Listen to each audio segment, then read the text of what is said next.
Hello, everyone. For months now, roughly since maybe July or August, multiple sources, multiple analysts around the world said that Ukraine's counteroffensive has failed.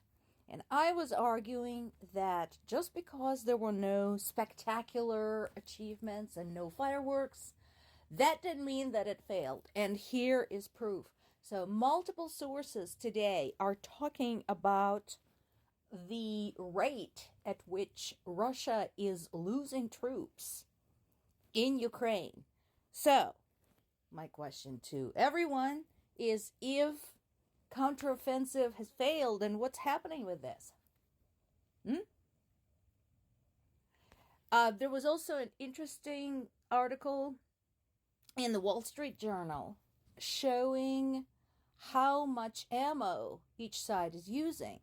While Russia continues to throw everything they've got at Ukraine, Ukraine is going by way of small, precise, cleverly and carefully calculated strikes. So again, if the counteroffensive failed, what are Russians so afraid of? I mean, they've won, right? Another case in point. Ukraine continues to target military objects along the border because, again, those regions of Russia are used by Russian military as a foothold to get stuff and people into Ukraine. This includes not just the regions in the east, along the eastern border, but it also includes Crimea. Because guess what?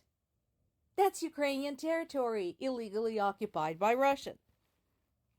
And then there's this. Apparently, Russian government actually offered to relocate people living in the border city of Belgorod after Ukraine's attack on military objects there.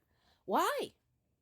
If Ukraine is losing, if Russia's so-called special operation is proceeding as planned, what's the problem? What's the need to evacuate anybody? Why? Yeah, that. This is still a concern. This is in The Guardian. It's talking about Dutch giving Ukraine some F-16s. And my worry is the timeline. Right now, they're looking at the second quarter of 2024. And yeah, I get it. Ukrainian pilots need to undergo training. They have been training for a while now, for some months. So, time is of the essence. Ukrainians made it clear that they will continue fighting, even if all they have left is to throw rocks at the Russian army. But still, it would be nice to get that help sooner rather than later. And then this article is in BBC today, and this is interesting. It talks about a group that is spying on Russian military in the occupied Crimea. And if you read the article, they are in touch with Ukrainian military, they're in touch with Ukrainian intelligence. However, the way the group was formed was entirely grassroots. And this goes back to a huge amount of confusion occupying Russian forces experienced when they came to Ukraine and were met with very strong resistance. Because again, whenever they managed to capture somebody from the underground movement, they asked them, who is your boss? Take me to your leader. Which government official is in charge of you? And people just told them, no, we just did it ourselves. So this is exactly the kind of example I was talking about.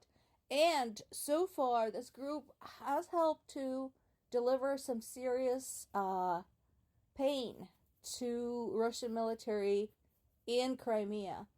And another point that the group is making is, don't give up on us. It's been almost 10 years, and the rest of the world has given up on Crimea. Some of the world maps from some of the countries are showing Crimea as part of Russia. It is not. It is a sovereign Ukrainian territory, and Ukraine is determined to get it back. The efforts of this group and combined efforts of Ukrainian intelligence and Ukrainian military emphasize the point. We're not just seeking to kick Russia off the mainland.